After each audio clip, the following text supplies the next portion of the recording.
ጋሲልጅ ልቤ ያነሳ ወጥቶማ ማማቱ አለኛ ልረሳ አገሩን የሻት አፈሯ ሳይነካ አለፈች ህይወቱ ህልሙ ሳይሳካ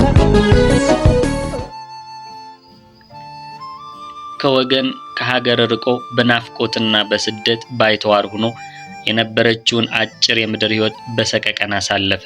የብቸኝነት ጊዜው ስቃይ ሆኖ የሚጓጓላትን ሀገሩን እንዳይ ሞት እንዲነጥቀው ምክንያት ሆነው።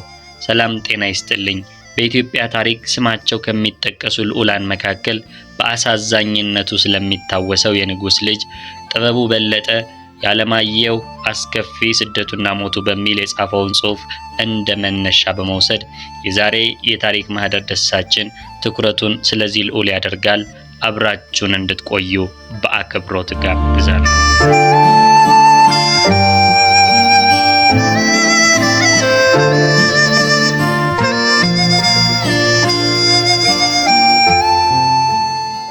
ልዑል አለማየሁ የተወለደ ሰሞን አባቱ አጼ ቴዎድሮስ እጅግ የተደሰቱበት ጊዜ ነበር። አጼ ቴዎድሮስ ደስ ያላቸው ቀን ባለሟሎቻቸውን ሰብሰብ አድርገው መጫወት፣ ማውጋት፣ ጥያቄ መጠየቅ ይወዱ ነበር ይባላል። ታዲያ እርሳቸው የሚጠይቁት ጥያቄ መልሱ አይገኝም። በመጨረሻም መልሱ ሲጠፋ የሚመልሱት ራሳቸው አጼ ቴዎድሮስ ናቸው። የአብራካቸውን ክፋይ ልዑል አለማየሁን ባይናቸው ያዩ ሰሞን ባለሟሎቻቸውን አንድ ጥያቄ ጠየቁ። ለመሆኑ በዓለም ላይ ደስ የሚል ጠረን ያለው ምንድነው? አሉ ቴዎድሮስ። ቶሎ ብሎ ለመመለስ ባለሟሎቻቸው ይጣደፉ ገቡ። አንዱ ከመቀመጫው ተነሳ፣ እጅ ነሳ። በሕይወት ዘመኑ ያያቸውን የጥርኛ አይነቶች ዘረዘረና ከነርሱ እንዴት ያለ መልካም መዓዛ ያለው ነገር እንደሚሰራ ተንትኖ እጅ ነስቶ ቁጭ አለ። መልሱ ግን አልተመለሰም። አንደኛው ደግሞ ተነሳ።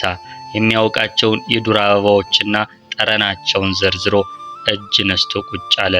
አሁንም መልሱ አልተመለሰም። ሌላኛውም ተነሳ። የጥንታውያኖቹ የፋርስና የመካከለኛውን ምስራቅ ሽቶዎች እየጠቀሰ በዓለም ላይ ያሉ የተባሉትን መልካም መዓዛዎች ተነተነላቸው። አሁንም መልሱ አልተመለሰም። ብዙ ሙከራዎች ተደረጉ። አጼ ቴዎድሮስ የጠየቁትን ጥያቄ የሚመልስ ጠፋ። አባት አጠቅ በቃ አንተው መልሱን ንገረን አሏቸው። አጼ ቴዎድሮስም የሚከተለውን መለሱ። በዓለም ላይ እጅግ ደስ የሚል ጠረን ያለው አራስ ልጅ ነው አሉ።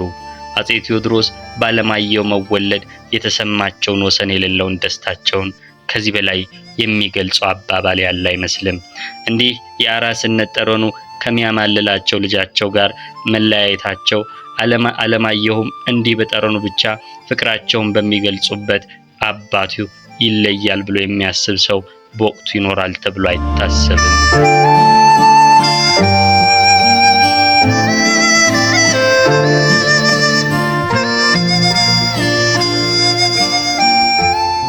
ቴዎድሮስ ለሀገራቸው ኢትዮጵያና ለራሳቸውም ክብር ብለው ራሳቸውን መስዋዕት ሊያደርጉ በተዘጋጁ ጊዜ ከድርጊታቸው እንዲታቀቡ ተለምነው ነበር። እባክዎን በሚወዱት በልዑል አለማየሁ ይሁንብዎ፣ በራስዎ ላይ ጨክኑ እያሉ ተማጠኗቸው። አይበገሬው ቴዎድሮስ ቆም ብለው ላፍታ አሰቡ። ወዲያውም እንዲህ አሉ። ለአለማየሁ ምንም የማወርሰው ነገር የለም። ሲያድግ ግን አባትህ አንዲት ኢትዮጵያ በዓይኑ እንደዞረች ሞተ በሉት አሉ።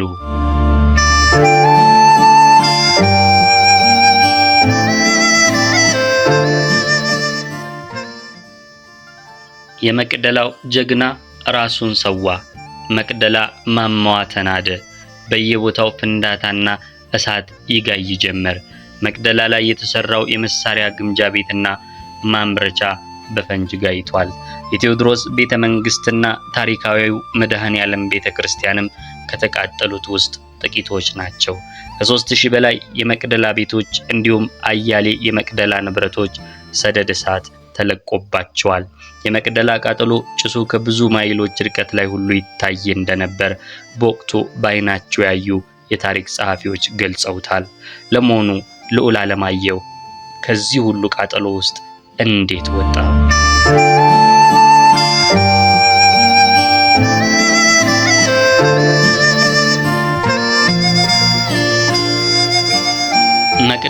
ከቴዎድሮስ ሞት በኋላ የሲኦል ምሳሌ ትመስል ነበር። ልዑል ዓለማየሁና እናቱ እቴጌ ጥሩ ወርቅም ይህንን መከራ ለማምለጥ ተደብቀው ነበር። በኋላ አንድ የእንግሊዝ ወታደር አያቸው። ለጦሩ መሪ ለጀነራል ናፒየር ነገረው። የአፄ ቴዎድሮስ ሚስትና ልጅ እነዚህ ናቸው ብሎ አሳየው። ናፒየርም ሌላ አደጋ እንዳይደርስባቸው ተገቢው ከለላ እንዲሰጣቸው አደረገ። የ6 ዓመት ዕድሜ ያለው ዓለማየሁና እናቱ እቴጌ ጥሩ ወርቅ ምርኮኛ ሆኑ። ከነርሱ ጋርም አንድ የ3 ዓመት ሕፃንም ምርኮኛ ሆኖ መጣ።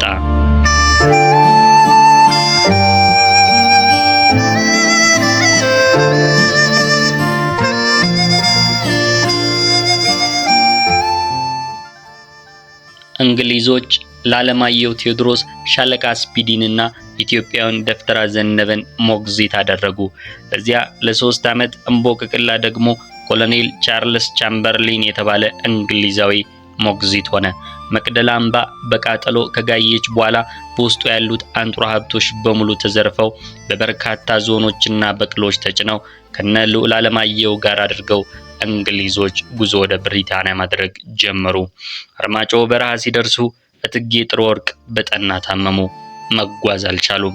የባለቤታቸው ሞት፣ የወንድሞቻቸው ሞት፣ የጦርነቱ መከራ፣ ምርኮኝነቱ፣ ከትልቅ ወደ ትንሽ መውረዱ ሁሉ ክፉኛ የከበዳቸው እቴጌ ጥሩ ወርቅ ከሀገራቸው ሳይወጡ ግንቦት 15 ቀን 1860 ዓ.ም ሕይወታቸው አለፈች።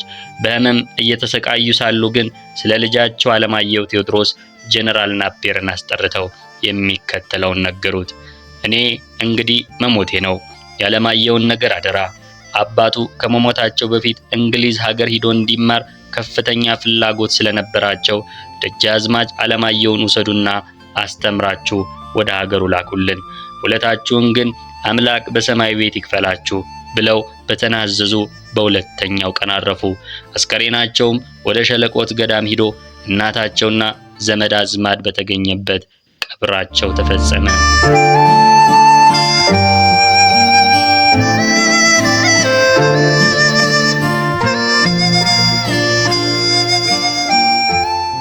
ታዲያ በዚህ ወቅት የእቴጌ ጥሩ ወርቅ እናት የልዑል ዓለማየሁ አያት አንድ ደብዳቤ ለእንግሊዟ ንግሥት ላኩ። ደብዳቤው የልዑል ዓለማየሁን ጉዳይ መሰረት ያደረገና አያቱ ምን ያህል እንደተጨነቁለት የሚያሳይ ነው። ተክለ ጻዲቅ መኩሪያ ይህንን ደብዳቤ አፄ ቴዎድሮስና የኢትዮጵያ አንድነት በተሰኘው መጽሐፋቸው ውስጥ በሚከተለው መልኩ አቅርበውታል። በስመ አብ ወወልድ ወመንፈስ ቅዱስ ከወይዘሮ ላቂያዬ የእቴጌ ጥሩ ወርቅ እናት የደጃዝማች ዓለማየሁ አያት የተላከ ይላል። ይድረስ ለእንግሊዝ ንግሥት፣ አንባቢው እጅ እንሳልኝ። መድኃኔዓለም ጤና ይስጥልኝ፣ መንግሥቶን ያስፋ፣ ጠላቶን ያጥፋ። 3 ደጃዝማቾች 4ኛ እቴጌ ጥሩ ወርቅ ሙተውብኝ፣ የቀረኝ ደጃዝማች ዓለማየሁ ነው። አደራውን ይጠብቁልኝ። እግዚአብሔር አባቱንና እናቱን ቢነሳው እርሶን ሰጥቶታል። እኔም ካለሁት ከሞቱት ቁጥር ነኝ። እርሶን እናቴ ይላል እንጂ እኔን እናቴ አይለኝም፣ አላሳደግኩትምና እርሶ ያሳድጉት ስለ እግዚአብሔር ብለው በማለት የልዑል ዓለማየሁ አያት ለእንግሊዟ ንግሥት ቪክቶሪያ ደብዳቤ ላኩ። የእንግሊዝ ሰራዊት ከእቴጌ ጥሩ ወርቅ ቀብር በኋላ ጉዞውን ቀጠለ።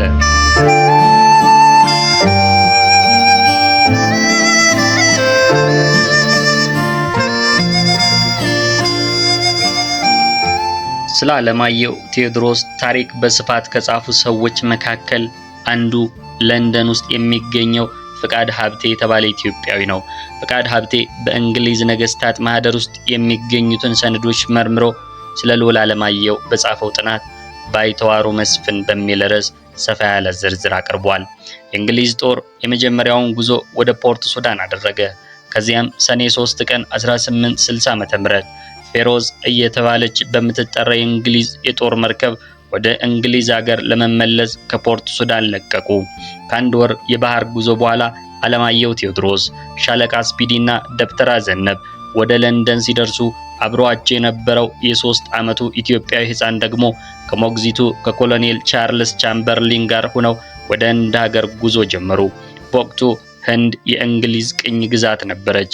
ያ የ3 ዓመቱ ኢትዮጵያዊ ሕፃን በኋላ ሐኪም ወርቅነህ እሸቱ ወይንም ዶክተር ማርቲን እየተባሉ የሚጠሩት ታላቁ የሕክምና ሊቅ ዲፕሎማትና የኢትዮጵያ ሪፎርሚስት የነበሩት ሰው ናቸው።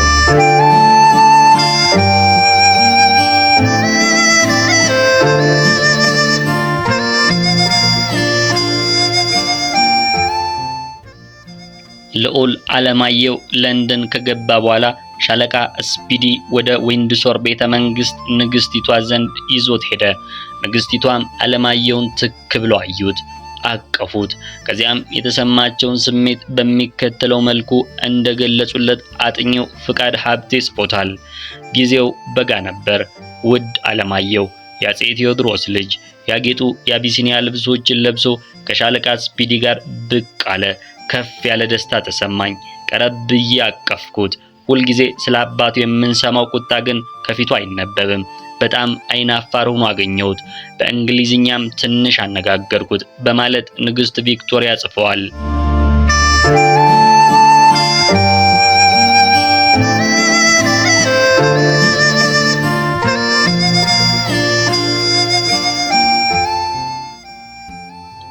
ሻለቃ ስፒዲ የዓለማየሁ ሞግዚት በመሆኑ ባለው የወር ደሞዝ ላይ 400 ፓውንድ በየዓመቱ ተጨመረለት። ካፒቴን ስፒዲ ስለ ዓለማየሁ ሁኔታ በየጊዜው ለንግስቲቱ የሚያቀርበው ሪፖርት በጣም ጥሩ ነው። እርሱም ደስተኛ መሆኑን ይገልጽላቸው ነበር። ካፒቴኑ ወደ ህንድ ሀገር በስራ ተቀይሮ ሊሄድ መሆኑ ሲታወቅም ችግር ሆነ። ዓለማየሁ ቴዎድሮስም ህንድ ሊሄድ ሆነ። በመጨረሻም ወደ ህንድ ሀገር ተጓዙ። ይህንን ጉዟቸውን የእንግሊዝ ባለስልጣናት መቃወም ጀመሩ።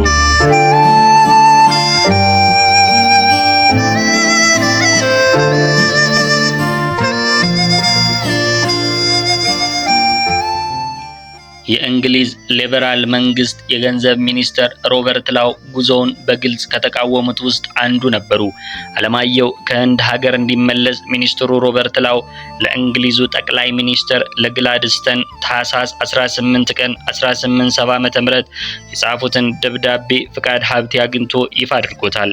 ደብዳቤው ወደ አማርኛ ሲመለስ እንዲህ ይላል።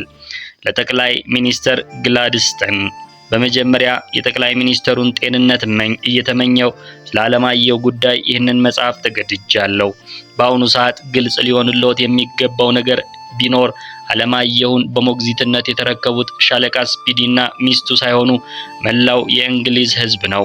ስለ ዓለማየሁ የወደፊት ህይወት እነ ሻለቃ ስፒዲ ከሚሰጡን ሐሳብ ወጣ ብለን መንግስታችን ዘላቂ መፍትሄ መሻት ያለበት ይመስለኛል። በመጀመሪያ ዓለማየሁን ከህንድ ሀገር ማስመጣት ይኖርብናል። ለወደፊቱ በአቢሲኒያ ፖለቲካ ከፍተኛ ሚና ይጫወታልና የኛ መንግስት ጥሩ ጓደኛና ጥቅም አስጠባቂ ይሆናል ብለን የምንጠብቀው ዙፋን ወራሽ ስለሆነ እንደ ህንድ በመሰለ በሽታ ድንቁርና ኋላቀርነት የፊጥኝ ባሰረው ህብረተሰብ መካከል ማቆየቱ ተገቢ አይመስለኝም። አሁንም ቢሆን እስካሁን ድረስ እዛው እንዲቆይ በመደረጉ በጣም አዝኛለሁ። በአስቸኳይ ወደ እንግሊዝ ሀገር እንዲመጣ ካልተደረገ ግን መጀመሪያውኑ ዓለማየሁን ለማሳደግና ለማስተማር ከሀገሩ ማስወጣቱ ቁም ነገር አልነበረውም ማለት ነው። ሻለቃ ስፒዲና ሚስቲቱ አንዳንድ የሚናገሩትን ገና የሚያደርጉትን አያውቁም። እኔ እርስዎን ብሆን ባልና ሚስቱ የሚሉትን አልሰማም። የዓለማየሁ ከነሱ ጋር መቆየት ከራሳቸው የኢኮኖሚ ጥቅም ጋር የተገናኘ በመሆኑ መቼውኑ ቢሆን እውነቱን ለዓለማየሁ የሚበጀውን ነገር መናገር አይፈልጉም። ለዓለማየሁ እንግሊዝ ሀገር እንደተመለሰ የሚገባበት ትምህርት ቤት አዘጋጅቼለታለሁ። ብራይተን የሚገኘው የቻልተንም ኮሌጅ ርዕሰ መምህር የሆነው ጃክስ ብሌስ በራሱ የግል ቤት አስቀምጦ እንዲያስተምረው ተስማምተናል። ጃክስ ብሌስ 9 ሴት ልጆች ስላሉት ዓለማየሁ መቼውንም ቢሆን ብቸኝነት አይሰማውም ብዬ አምናለሁ። ዓለማየሁን ይህንን የምንኮራበትን የበለጸገ ባህላችን የምናስተምርበት ከዚህ የበለጠ ዕድል የሚያጋጥመን አይመስለኝም።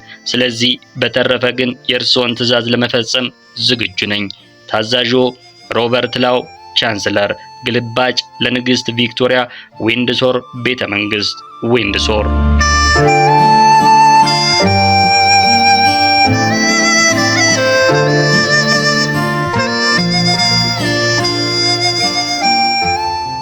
በዚህ ደብዳቤ ሐሳብ ንግስት ቪክቶሪያ መበሳጨታቸው ይነገራል። ድፍረት የተሞላበት ደብዳቤ መሆኑ አስቆጥቷቸዋል። ህንድ ሀገር የሚገኘው ካፒቴን ስፒዲ ደግሞ የተፈጠረውን ጉዳይ አያውቅም። እንዲያውም ለንግስቲቱ ደብዳቤ ጻፈ። አለማየሁ ወደ እንግሊዝ ሀገር መጥቶ ትልቅ ትምህርት ቤት መማር አለበት፣ ስለዚህ ለኔም ቅያሪ ይሰጠኝ ብሎ ጻፈ። የልዑል አለማየሁ ጉዳይ የእንግሊዝን ባለስልጣን ያጨቃጭቅ ገባ።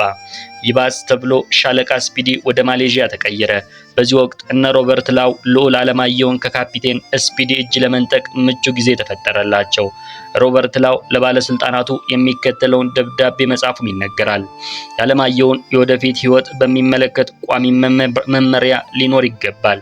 ይህ ምስኪን ልጅ አጋጣሚ ሆኖ መጀመሪያ በአንድ ወታደር እጅ በመውደቁ እሱ ዛሬ አፍሪካ፣ ነገ ህንድ፣ ከነገ ወዲያ ቻይና ይሄድ ተብሎ በተወሰነ ቁጥር አብሮ መንገላታት የለበትም። በአሁኑ ሰዓት ሻለቃ ስፒዲ ወደ ማሌዥያ ፒናንግ እንዲሄድ በመታዘዙ ቀደም ሲል አለማየሁን እንዲያስተምር ያደረግነውን ስምምነት እዚህ ላይ ለማስቆም ወስኛለሁ። በተረፈ ግን ሻለቃ ስፒዲ አለማየሁን ወደ እንግሊዝ ሀገር አምጥቶ ለርዕሰ መምህሩ ለጃክሰን ብሌክ እንዲያስረክብ አስፈላጊውን ትዕዛዝ ሰጥቻለሁ ይላል። ከብዙ ጭቅጭቅና የደብዳቤ ልውውጦች በኋላ ልዑል አለማየሁ ወደ ጃክስ ብሌክ ዘንድ ተዛወረ።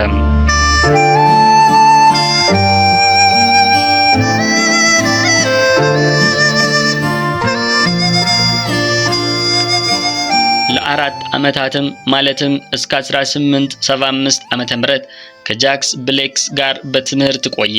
ልዑል አለማየሁ በተማሪዎች በመምህራንና በባለስልጣናት ዘንድ እጅግ ተወዳጅ ልዑል ነበር። የጦር አካዳሚ ትምህርቱንም በሚገባ ተከታትሎ ነበር። አለማየሁ ፈረንሳይንና ሌሎች ከተሞችን ከጎበኘ በኋላ መታመሙ ተሰማ።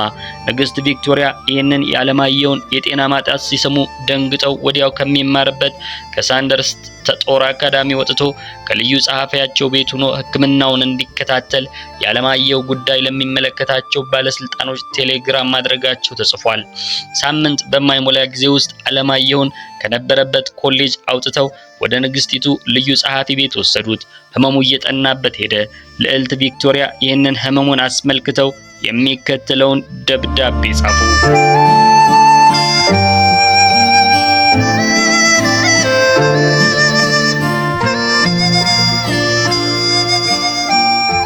ውድ አለማየሁ በጣም ታሟል። በመጨረሻ የተደረገው ምርመራ ትንሽ የተስፋ ፍንጭ የሚሰጥ ይመስላል። ነገር ግን ህይወቱ አደገኛ ጊዜ ላይ ነው ያለችው። በሳምባ በሽታ በጣም ይሰቃያል። አለማየሁ መርዝ አቅምሰውኛል ብሎ ስለሚጠራጠር ምግብና መድኃኒት የመውሰድ ፍላጎቱ ቀንሷል። በዚሁ ምክንያት በየዕለቱ ሰውነቱ እየደከመ በመሄድ ላይ ነው። ከቅርብ ቀናት ጀምሮ ግን ዶክተሩ ያዘዘለትን መድኃኒት መውሰድ ጀምሯል። መርዝ አብልተውኛል የሚለውን ሐሳቡንም ትቷል። በተረፈ ግን ለልጅ አለማየሁ እንጸልይለት። መረጃዎችን ከእንግሊዝ ቤተ መንግስት የሰበሰበው ፍቃድ ሀብቴ ከዚህ በኋላ የተፈጠረውን ሁኔታ በሚከተለው መልኩ ይገልጸዋል።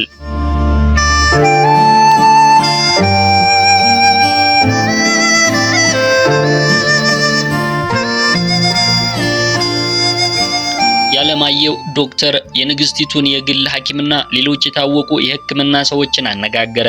ለንግስት ቪክቶሪያ የአለማየሁን ሕይወት ማዳን የማይቻል መሆኑን ህዳር 11 ቀን 1879 ዓመተ ምህረት ነገራቸው። በጣም በማዘን አንድ የመጨረሻ ደብዳቤ ጻፉለት። አለማየሁ አልጋ ላይ ተኝቶ እያቃሰተ የንግስት ቪክቶሪያን ደብዳቤ ለማንበብ ጥረት አደረገ። የነበረውን ሁኔታ የንግስቲቱ ልዩ ጸሐፊ ሚስት እንዲህ ብለው ይገልጹታል።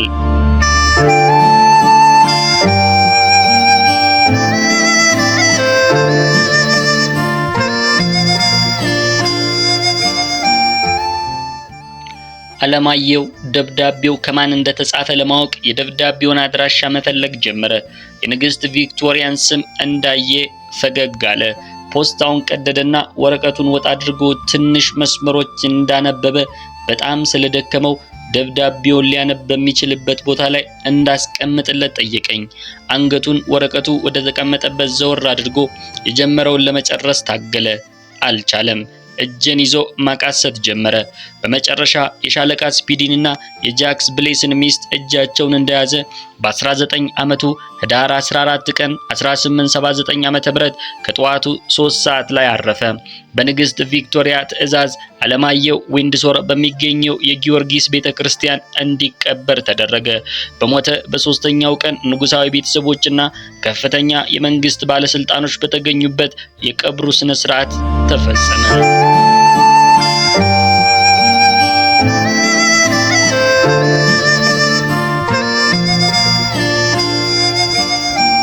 ታላቁ ንጉስ የአፄ ቴዎድሮስ ልጅ ልዑል ዓለማየሁ ይችን ዓለም በሞት ሲለይ ንግሥት ቪክቶሪያ የሚከተለውን ጻፉ። የዓለማየሁን መሞት ዛሬ ጠዋት ሰማሁ። ትልቅ ሐዘን ተሰማኝ። ባይተዋር እንደነበር ባይተዋር ሆኖ ሞተ። ከመጀመሪያ ጀምሮ ደስተኛ ልጅ አልነበረም። በወጣትነቱ ካሳደጉት ዘመዶችና ወገኖቹ ርቆ መኖር ለወጣት ዓለማየሁ ከባድ ፈተና ነበር። ጥቁርና አፍሪካዊ ሆኖ መኖር በእኛ ህብረተሰብ አስቸጋሪ መሆኑንም ተረድቷል። አንድ ቀን ሊያየኝ የመጣ ቀን ለምን አንዳንድ ሰዎች ትኩር ብለው ያዩኛል ብሎ የጠየቀኝ ትዝ ይለኛል። መልስ አልነበረኝም። ወጣቱ ዓለማየሁ ቆንጅዬና ተናፋቂ ወጣት እንደነበር ቆንጅዬና ተናፋቂ ወጣቱ ነው ሞተ አሉ ንግሥት ቪክቶሪያ። የዛሬውን አበቃው። ቸርን ሰንብት። ከዊንድ ዘሮቶ በቶሎኒያ ዩኬ ያለው ልዑል ይምጣ አይቆያ። ወዲ ወዲ መለስ ከአቢሲኒያ ወዲ ወዲ መለስ ከኢትዮጵያ